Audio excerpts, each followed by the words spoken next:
Welcome to this tutorial on hover time. What we'd like to be able to do is get our drone to go up into the air, hover for a random amount of time and then land again.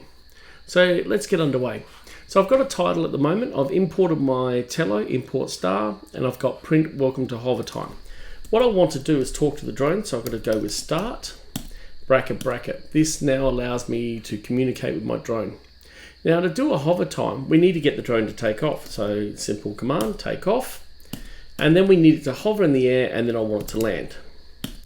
But I need it to sit in the air here. Now to do that, we can actually use a module called time. So if we import time, we can then use a function called sleep. So we can go time.sleep, and then we've got the number of seconds. So if I put 5, the drone will hover in the air for 5 seconds and then land again. So let's have a look at that. So let's put some print statements in. So we're going to go print, taking off.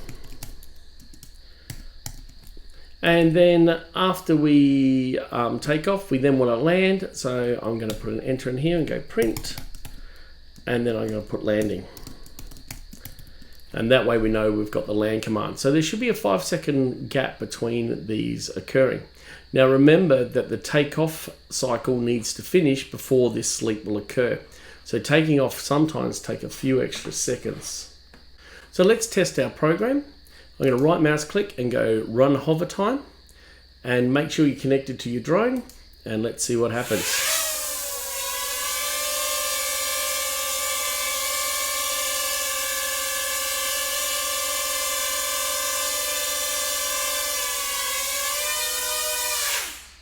So you can see there is a delay between taking off and landing.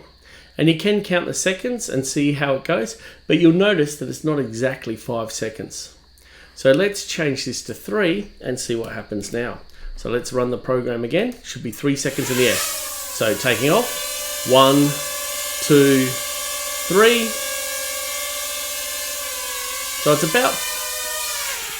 So it takes about 2 or 3 seconds before it starts the sleep time. So you need to be aware of that.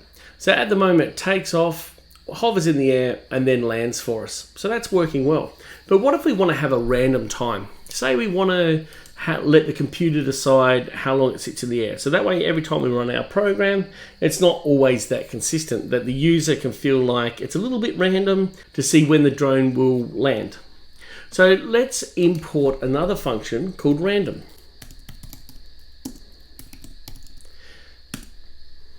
Now, Python is a lightweight programming language. In other words, it comes with the bare bones. And then you start adding modules if you want to use them. And that's why Python has such a small footprint, because you're not carrying all this extra code that you're not utilizing. So I've imported random, but what I want to do is create a random number, and where the 3 is, have, say, a random number between 1 and 5. So let's generate the random number first. So after I print on the screen, I'm going to go hover time is the variable, and I'm going to store the random number in there. Now to access the random number, I need to access the module first, random, which is the imported module. You can see that highlight there. And in particular, I want to access the randint, random int. So it's a random integer, so therefore it's going to be a whole number. And then I need to give a range. And it's got an A and a B, you can see on screen, and they both need to be integer, separated by a comma. So really, I like to look at that as the start and the stop.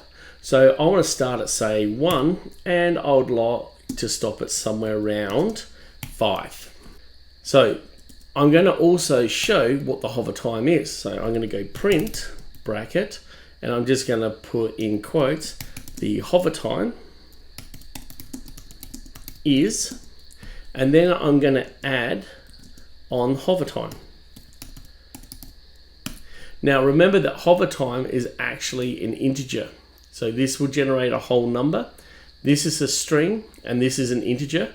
And if I try to add them together, I'll get a type mismatch. But if I turn this into a string by going str bracket, what this means is take the integer hover time, which is created here, turn it to a string and add it to this string here, and display that sentence on screen.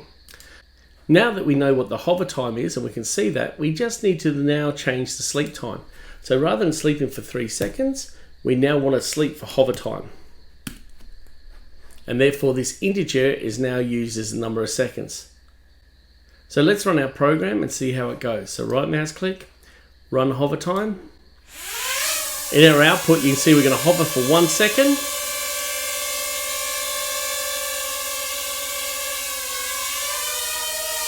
And the drone will land. So let's run it one more time.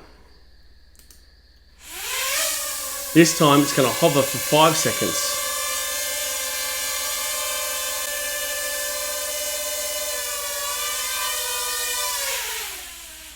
And if we just want to tidy the program off just to fix the user interface, we can actually put seconds after the 5 by going up here and then go add SEC and put that in quotes so it's some text.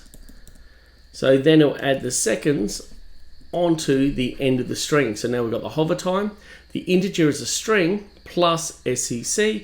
So when we run it for the final time, we can actually see hover time is 2 seconds. So I hope you found that tutorial useful. If you did, give it a like and subscribe to my YouTube channel. Also give it a thumbs up to keep the YouTube channel going. And I wish you all the best in your Tello programming.